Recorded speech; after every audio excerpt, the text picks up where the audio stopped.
সবাই বলে ফিটনেস একটা জার্নি, কিন্তু এই জার্নিটি যে কতটা অনিশ্চয়তা হতে পারে তা গত কয়েকটা দিন আমাকে শিখিয়েছে। দুবাই যাবার প্রস্তুতির মাঝে কোম্পানির টিকিটের আপ ডাউন আর অনিশ্চয়তা সব মিলিয়ে গত 20টা দিন আমার মানসিক অবস্থার মধ্যে দিয়ে ঝড় বয়ে গেছে। আমি ভেবেছিলাম যে কোনো দিন টিকিট কনফার্ম হবে, তাই জিমের ফিস দেওয়াটা তখন অর্থহীন মনে হয়েছিল। সেই অনিশ্চয়তায় টানা 20 দিন জিম যাওয়া হয়নি, কিন্তু আজ অবশেষে সব জল্পনার অবসান। এই মাসের 17 তারিখে আমার টিকিট কনফার্ম হয়েছে।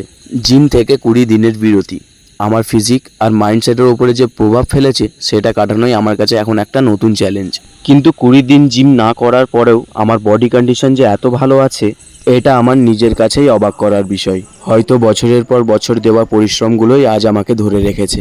কিন্তু সত্যি বলতে নতুন দেশ দুবাই নিয়ে কিছুটা চিন্তা তো হচ্ছেই। সেখানকার কাজ, লাইফস্টাইল আর আমার জিম রুটিন সব কিছু মিলিয়ে নিতে পারবো তো?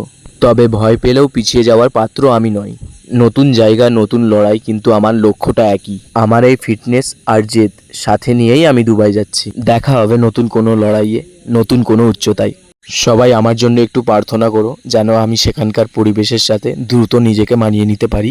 তোমরা সাথে ছিলে, আছো এবং থাকবে, এই ভরসাটাই আমাকে শক্তি দেয়।